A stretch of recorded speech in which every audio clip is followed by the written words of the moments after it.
Olá, começa agora mais um programa TV Secor, o canal do comerciário que você assiste todas as manhãs, segundas-feiras, em www.secor.org.br, também em tvosasco.com.br e pelos canais 3 da operadora NET e 6 da operadora Cabonet. Hoje nós estamos aqui na semana do 8 de março, Dia Internacional da Mulher, e nós vamos falar um pouco sobre direitos da mulher trabalhadora. E para falar sobre isso, nós temos aqui a presença do nosso convidado, sempre muito bem-vindo, com informações pertinentes a respeito do direito do trabalho, o advogado do Secor, Maximiliano Garcês. Bom dia, Maximiliano, tudo bem? Bom dia, Jefferson, bom dia, espectadores e espectadoras. Agradeço o gentil convite aqui da TV Secor e pessoal sempre muito eficiente, muito combativo e muito simpático. Obrigado pelo convite. Muito obrigado pela presença. E para fazer aqui a parte feminina desse programa, nós temos a presença da diretora do Secor, a Kelly Domingos. Olá, Kelly, bom dia, Olá, tudo bem? Bom dia, Jefferson, bom dia para todos os comerciários e comerciárias.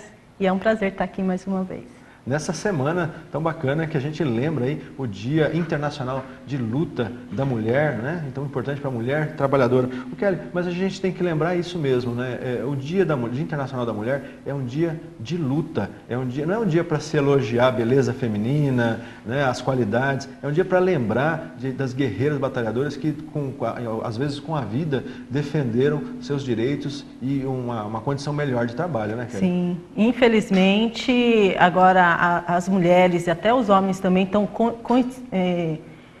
vendo que, por falta do fato de elogiar essas coisas, mas tem que ver também o que acontece. O que aconteceu com as mulheres tecelã, lá em 1870, o que aconteceu com elas, tudo. Então, o pessoal está se conscientizando com isso mesmo. Importante isso aí. Agora, o Secor tinha programado para o domingo, né, o dia 8 de março, tinha programado uma atividade que acabou não acontecendo por conta da chuva, foi isso que... Isso, a CUT junto com os sindicatos programou uma atividade o dia inteiro de beleza para a mulher, com todos os benefícios, só que infelizmente por causa da chuva foi adiado ontem, mas a gente vai remanejar e fazer um outro dia. Aí a gente anuncia aqui no TV Secor, no site do sindicato, que você confere em www.secor.org.br, que dia vai acontecer essa atividade aí dedicada às mulheres.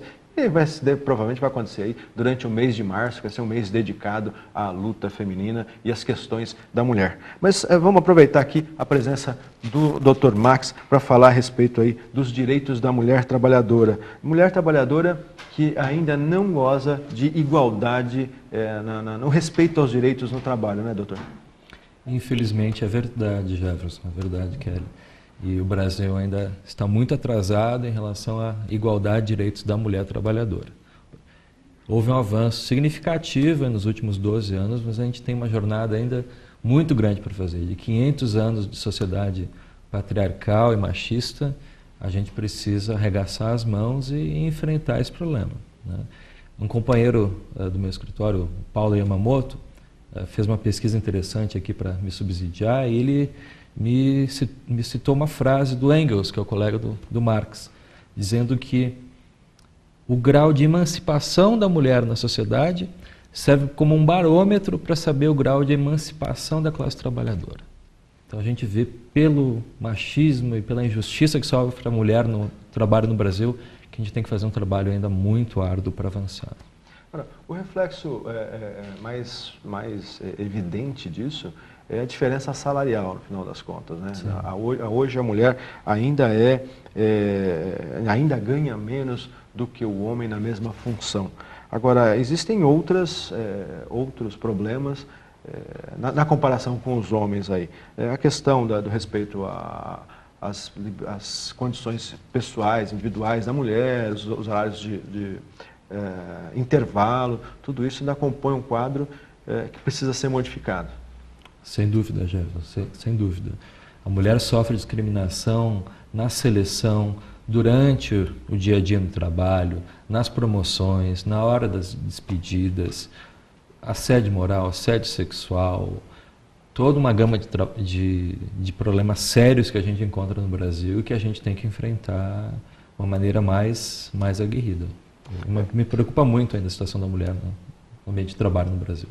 Falando aí a respeito da diferença salarial, uma pesquisa da PNAD, a Pesquisa Nacional de Amostras de Domicílios de 2013, que as mulheres recebem um salário em média 26,5% mais baixo do que o dos homens no mesmo nível profissional, na mesma função. E os dados mostram que a mulher trabalhadora negra ainda é mais discriminada, né? Sim, exatamente. Ela sofre uma dupla discriminação, por ser mulher e por ser negra. Essa combinação gera problemas seríssimos aí e impede a ascensão social das trabalhadoras, né?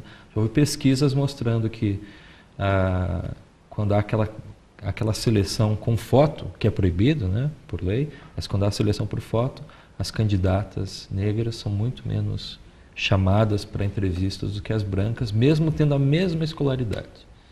E por isso que eu sou a favor das cotas raciais e sociais, para a gente tentar minimizar um pouco toda essa herança da escravidão e do machismo que nós temos no Brasil, né? Agora, como reverter séculos de machismo, o Max?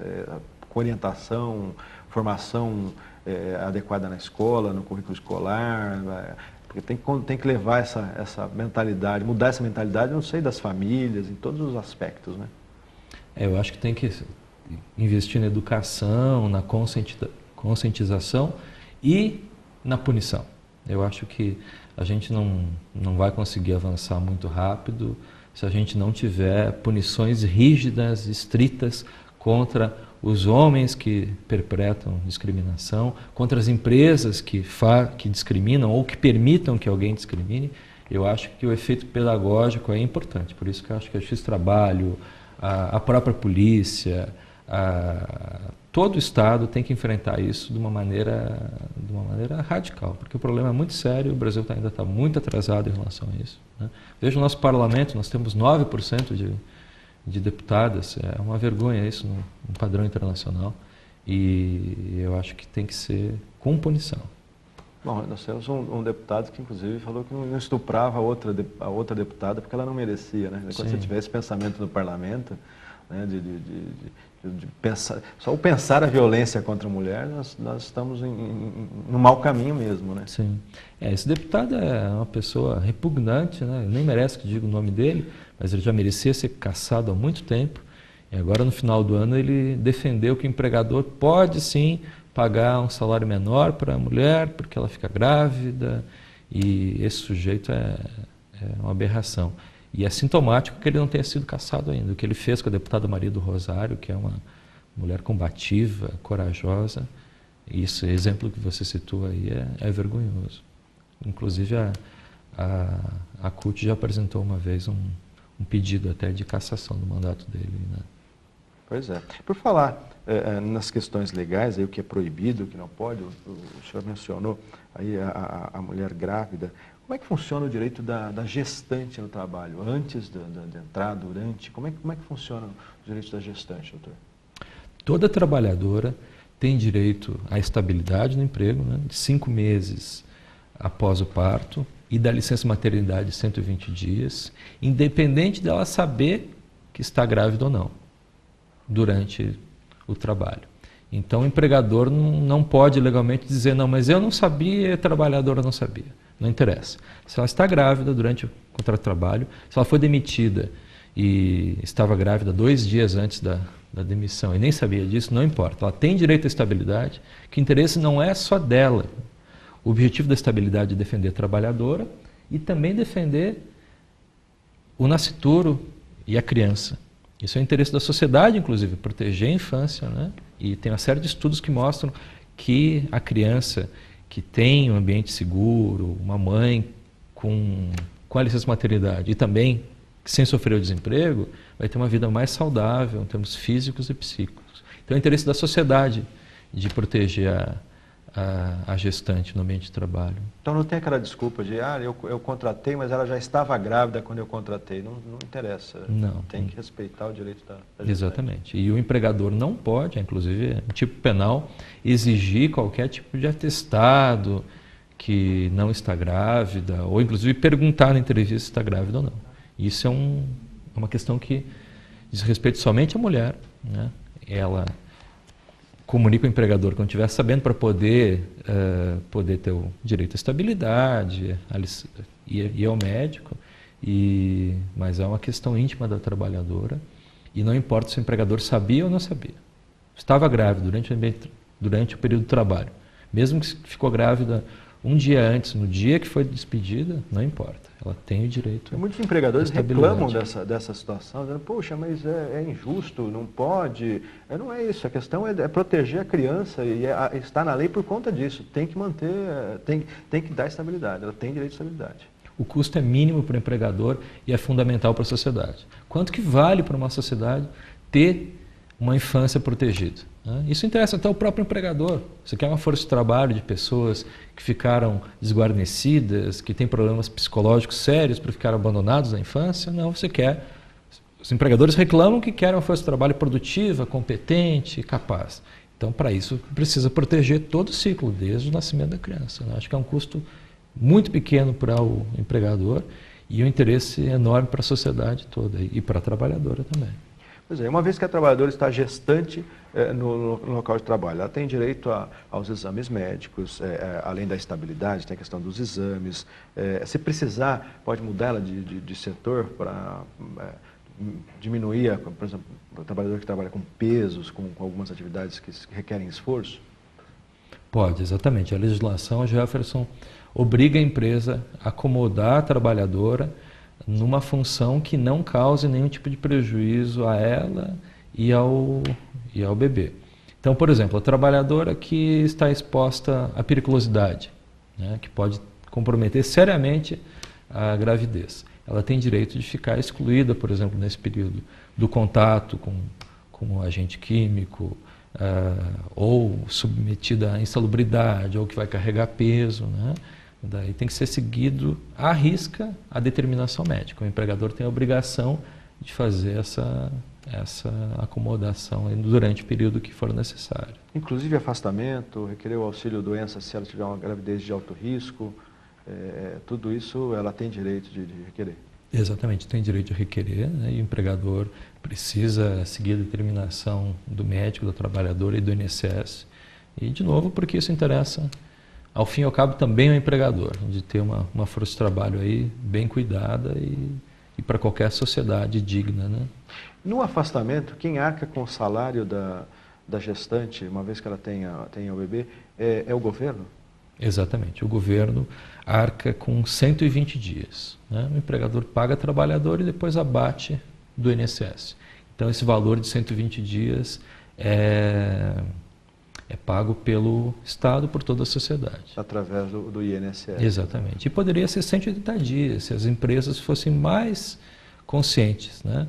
O programa Empresa Cidadã, que permite que o empresário, inclusive, abata do imposto de renda aqueles 2 meses a mais, é fundamental.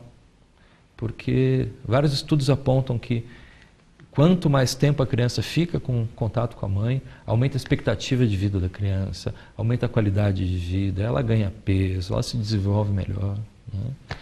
A gente vai precisar fazer um intervalo agora, mas vamos retomar esse assunto, doutor, porque é realmente importante a questão dos 6 meses, né, de licença maternidade. A gente fala 180 dias, mas o trabalhador, a trabalhadora lembra dos 6 meses de estabilidade que não está valendo de fato ainda para a trabalhadora brasileira. Mas a gente vai comentar isso depois do intervalo. Você continua ligado aí no TV Secor. A gente já volta.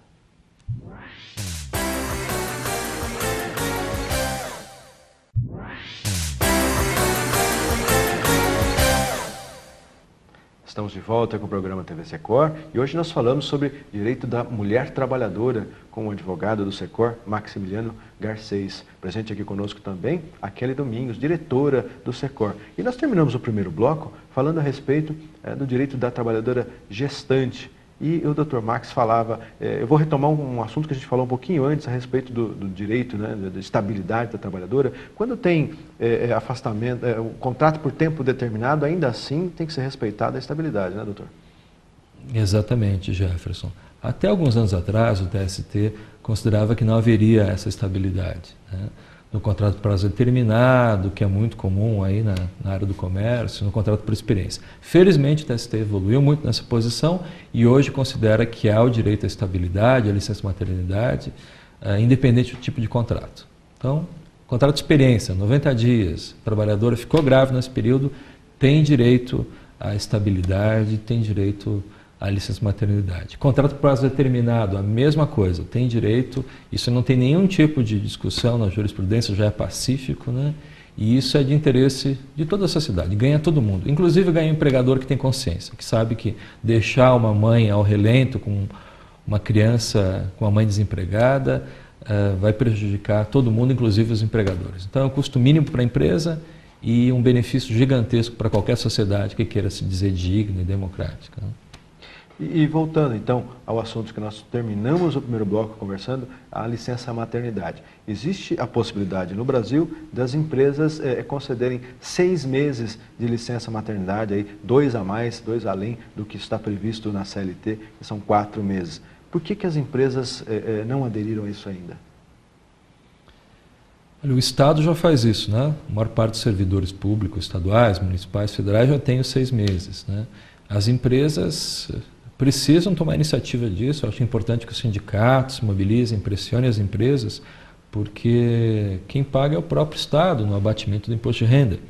E esses 2 meses são fundamentais. Passar de 120 para 180 dias é algo importantíssimo para as crianças.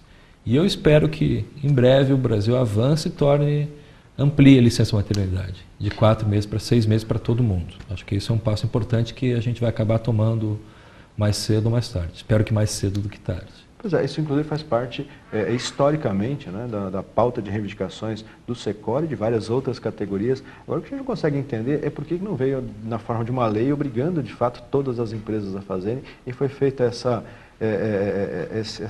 emenda aí, que não no sentido da lei, mas uma emenda de emendar uma situação para ver se acomoda, se dá certo, de fazer a adesão, né, através desse programa Empresa Cidadã. O ideal teria sido, de fato, estabelecer a obrigatoriedade legal dos 6 meses, né, dos 180 dias. Exatamente, Jefferson. O SECOR e vários sindicatos combativos no Brasil têm essa bandeira, pressionaram o Congresso para aumentar a licença maternidade aí. Mas a gente sabe ainda que o Congresso é muito conservador e às vezes se demoram anos e anos para avançar. Já foi algum avanço e acho que é importante que passe mesmo para todo mundo para 180 dias. Até porque é o Estado que acaba pagando por isso, né? Pelo empregador só adianta isso e no caso dos 120 dias abate depois do INSS e aqueles 60 dias a mais abate do imposto de renda. Então ganha todo mundo. É um benefício enorme para a sociedade, para as crianças também. Que agora, além da licença maternidade, tem aí a questão depois do nascimento, né? Depois que a criança nasceu, a gestante tem lá estabilidade de 5 meses, é isso? Isso.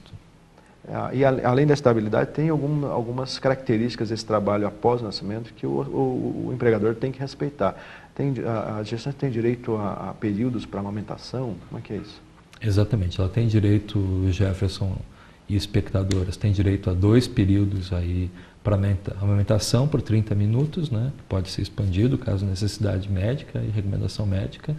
E o empregador, para empresas que têm mais de 30 trabalhadores, precisam fornecer creche ou fazer um convênio com o sindicato, com auxílio creche, né?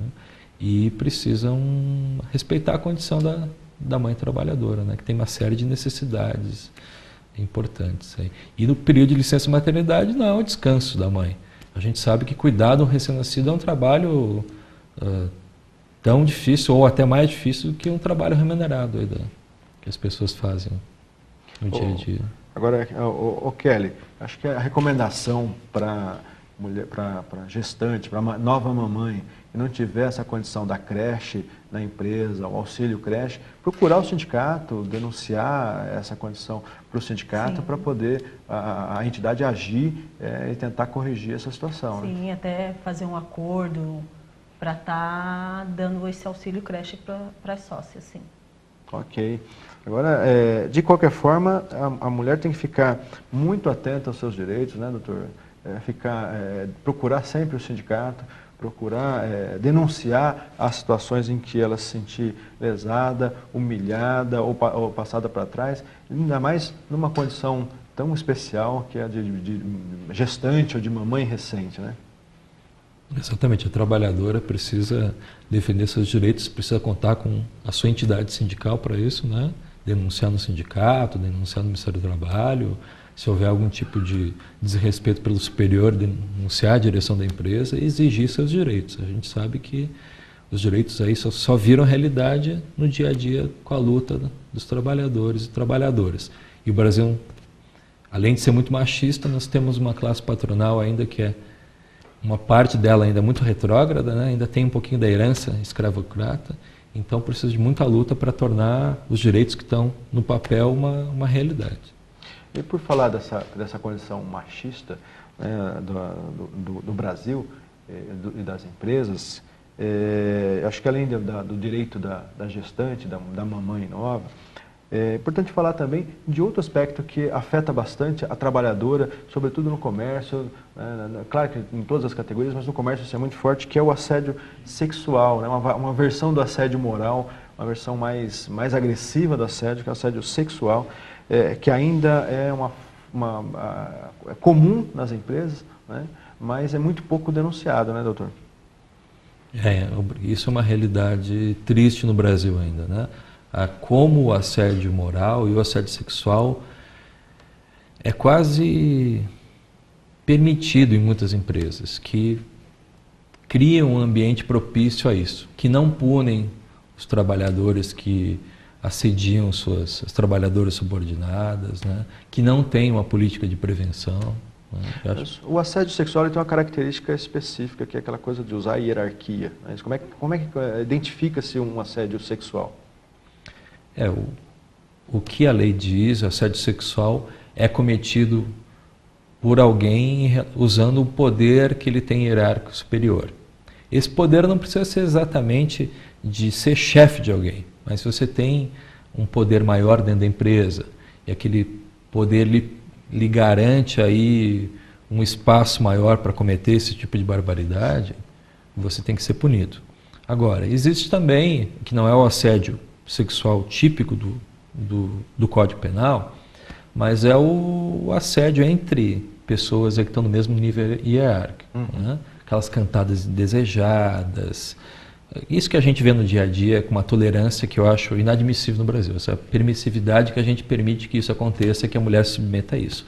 O empregador também tem a obrigação de garantir um ambiente de trabalho que isso não aconteça entre colegas. Então, se o empregador, o chefe, vê isso acontecendo e não faz nada, isso é comum na área do comércio, a empresa também é responsável. Não é o assédio sexual clássico do chefe assediando o subordinado ou a subordinada, mas a empresa permitiu que colegas, entre eles, aconteça isso. E a empresa tem a obrigação de impedir que isso aconteça. Então, a empresa ficou sabendo, de alguma maneira, um boato no corredor ou recebeu uma denúncia e não fez nada, a empresa é obrigada a tomar uma iniciativa sob pena de ter que pagar uma indenização por dano moral para a trabalhadora. Isso aí é uma obrigação de qualquer empregador decente. O senhor fala da permissividade no Brasil, mas realmente é isso, né? É uma coisa assim, o brasileiro acha a coisa mais normal do mundo, aquele tipo de cantada, fora de hora, fora de local, não em situações cotidianas. Isso chega a incomodar, não, Kelly? Nossa, incomoda demais. No dia a dia, ali você está com um colega ouvindo piadinhas e tal, como se isso fosse a coisa mais normal do mundo. Ninguém é obrigado a ficar ouvindo esse tipo de coisa, né? Não, infelizmente ainda acontece, mas realmente não é obrigado. E as pessoas tratam como se fosse uma coisa comum, sem maldade, né? Mas a gente não vê com frequência o contrário acontecendo, esse tipo de coisa de investida com o sexo masculino, né? Não por acaso, 90% das investidas são contra o sexo feminino, né? Aproveitando essa condição de machismo no país. Agora, como a trabalhadora, doutor Max, pode agir no caso de um assédio sexual? O que ela deve fazer? Como ela deve procurar ajuda? Primeiro, o mais difícil nessa situação que a gente vê no dia a dia, no nosso escritório, é a prova. Produzir a prova sobre isso é difícil, porque, em geral, os homens que fazem esse tipo de atitude ilegal fazem sem testemunhas. Então, se o trabalhador tiver condição de gravar ou documentar de alguma maneira, é importante. E também é importante denunciar isso, primeira ocasião que acontecer. ser clara e veemente, dizendo que isso não é apropriado e denunciar o seu chefe hierárquico. Se ele não tomar uma iniciativa, da empresa também é responsável. Acho que é importante a trabalhadora contar também com a sua entidade sindical, com o Ministério do Trabalho, em alguns casos com a Delegacia da Mulher. Na sua cidade não existe Delegacia da Mulher, você pode recorrer à delegacia normal, né? E a Lei Maria da Penha tem aspectos trabalhistas também. Tem aspectos trabalhistas? Tem aspectos trabalhistas, que prevê que a trabalhadora tem direito a ser protegida, inclusive no ambiente de trabalho, né? A trabalhadora que sofre violência doméstica, isso está na Lei Maria da Penha, ela tem direito de, se for o caso, suspender o contrato de trabalho, né? Ela precisar ser removida para algum local, né? E então é interesse da sociedade toda de punir isso. Eu acho que o Brasil avançou muito em vários aspectos, mas ainda na maneira como a mulher trabalhadora é tratada, a gente está muito atrasado. E o assédio sexual e moral é um exemplo disso, né? Pois é, nós tratamos isso no programa anterior, né, a respeito da Lei Maria da Penha e como é que funciona a remoção para os centros de referência da mulher, depois das casas de abrigo, mas então também não tratando especificamente dessa garantia. Quer dizer, a mulher foi separada do convívio social do cônjuge por questão de violência, ela tem o direito a se manter no emprego, mesmo que ela não possa continuar trabalhando em loco por alguma razão. A lei prevê a possibilidade de suspender o contrato, né, ou até, se for necessário, uma transferência para um local em que ela não fique à mercê aí do agressor, né? E a gente sabe que o Brasil, a quantidade de mulheres que são assassinadas por companheiros, por cônjuges, por parentes é gigantesca. Por isso o grande avanço que está sendo hoje a promulgação da lei que trata do feminicídio. Pois é, era o nosso próximo tema de discussão aqui, né? Um avanço, o que vem a ser essa lei, o que é o feminicídio e o que vem a ser essa lei aprovada agora. A definição de feminicídio não é simplesmente assassinar uma mulher, é assassinar em decorrência da violência doméstica ou familiar ou pelo fato de se tratar de alguém do sexo feminino, né? E daí cria esse agravante, com uma pena maior, passa a ser um crime hediondo, né? E é para tentar lidar de alguma maneira com essa tragédia que é a violência doméstica e familiar e no ambiente de trabalho contra as mulheres, né? É um dos vários passos que a gente tem que tomar para combater tudo isso. Por isso que eu acho que a lei é louvável. E qual é a garantia que essa lei traz de execução? Vai haver um rito diferenciado? Quando vai ser? A lei já traz mecanismos para classificar esse feminicídio? O que a lei faz ela cria um novo tipo penal com esse agravante, né? Uma pena maior do que o homicídio. Então, não há um rito específico, vai seguir o próprio Código de Processo Penal na tramitação, mas trata-se de um crime hediondo, né, que tem uma série de repercussões aí mais graves e principalmente pelo aumento da pena, né? E espera-se que isso tenha um efeito pedagógico, aí, como já teve a Lei Maria da Penha, que avançou um pouco, diminuiu a violência doméstica no Brasil. Ainda nem de perto do que a gente precisa que diminua, mas já foi algum avanço. Espero que o feminicídio tipificado aí no Código Penal seja mais um avanço nisso e que condenações tenham um efeito pedagógico. Mas é mais uma gotinha de água nesse copo que a gente precisa encher logo, né? A gente precisa agir de todas as maneiras possíveis e imagináveis. Ok, doutor Garcês. Bom, o nosso tempo infelizmente chegou ao final. Agradecer aqui a presença do doutor Maximiliano Garcês, do escritório Garcês, que atende ao SECOR. Agradecer também a diretora Kelly Domingos, que participou aqui conosco. E você já sabe, não fique só, fique sócio. Confira no site do seu sindicato, em www.secor.org.br, todos os benefícios e vantagens de se tornar um associado. E eu aguardo você na próxima semana.